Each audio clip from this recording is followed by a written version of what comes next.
चलिए जी, हमारा टॉपिक होगा आज का भारत का महान्यायवादी।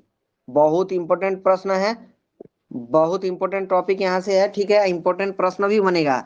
तो पहला प्रश्न तो मेरा यही है कि महान्यायवादी जो है ये किस आर्टिकल में आते हैं? 76 भारत के महान्याय। 76 है 76 है। हाँ, बहुत सुंदर जवाब। जो धीरे से मैडम बोली है उनका भी सही है, और एक दो बोले हैं सबका सही है। ठीक है, अनुच्छेद 76 में ये भारत का महान्यायवादी है। ठीक है, अगर हम बात करेंगे महान्यायवादी की, तो महान्यायवादी सर्वप्रथम भारत सरकार का ये विधि अधिकारी है। ठीक है, सर्वप्रथम विधि अधिकारी है, इससे बड़ा कोई नहीं है विधि के मामला में। ठीक है, भारत का महान्यायवादी ये जो है ना, संसद का सदस्य होता है और न ही ये मंत्रिमंडल का सदस्य होता है। संसद का सदस्य तो होता ही नहीं है। ठीक है, मंत्रिमंडल का भी सदस्य नहीं होता है, लेकिन वह किसी भी सदन में अथवा उनकी समिति में बोल सकता है, किंतु उसे मत देने का अधिकार नहीं है। किस आर्टिकल में लिखा गया है? 88।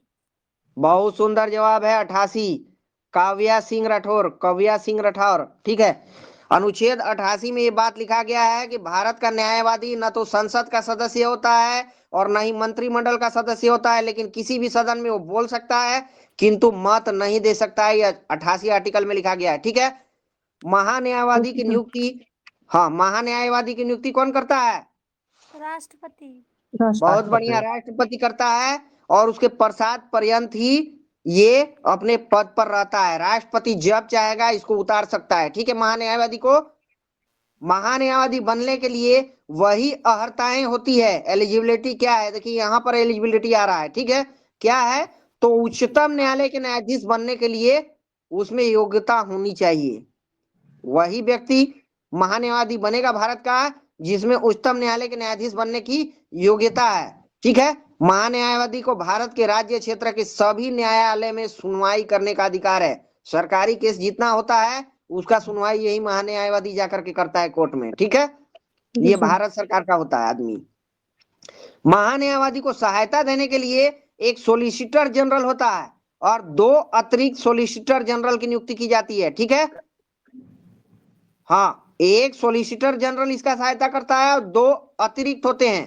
ठीक है, इस प्रकार से 3 व्यक्ति हो गए। ठीक है, और राज्य में क्या होता है? राज्य का सर्वोच्च विधि अधिकारी कौन होता है? स्टेट। राज्य का सर्वोच्च विधि अधिकारी कौन होता है?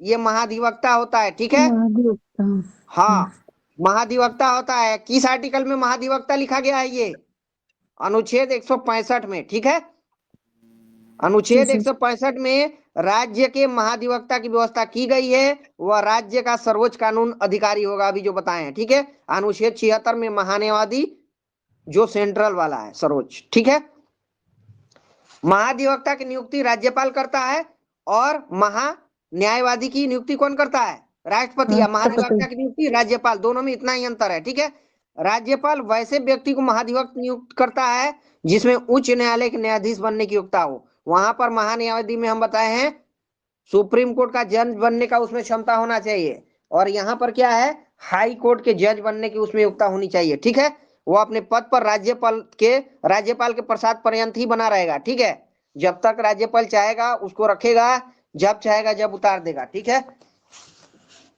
महाधिवक्ता काम क्या करता है? तो ये राज्य सरकार को विधि संबंधी ऐसे विषयों पर सलाह दे जो राष्ट्रपति द्वारा सौंपे गए हो। ठीक है, राष्ट्रपति कोई सलाह महाधिवक्ता को देता है और वह क्या करता है?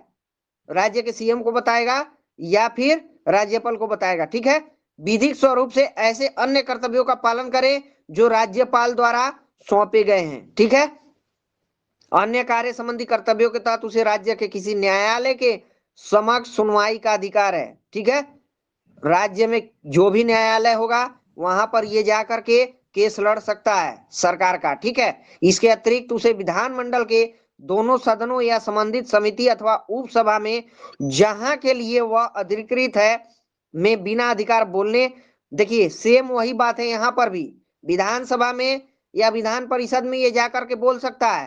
ठीक है, लेकिन वोट देने का इसको अधिकार नहीं है। ठीक है, वोट नहीं इसका काउंट होगा। ठीक है, वहां पर वोट काउंट नहीं होगा। ठीक है, महाधिवक्ता को वे सभी विशेषाधिकार एवं भत्ते मिलते हैं जो विधानमंडल के किसी सदस्य को मिलते हैं, जितना सदस्य को मिलेगा सब इसको भत्ता मिलेगा, ठीक है। लेकिन राज्यपाल जब तक चाहेगा तभी तक इसको रखेगा, क्योंकि नियुक्ति भी राज्यपाल ही करता है, याद रखना, राष्ट्रपति नहीं करता महाधिवक्ता की नियुक्ति, ठीक है। महान्यायवादी की नियुक्ति राष्ट्रपति करता है, ठीक है।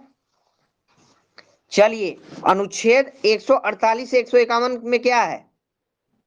148 से 151। चलिए, हमारा महान्यायवादी टॉपिक खत्म हो गया है, ठीक है। महान्यायवादी टॉपिक खत्म हो गया है।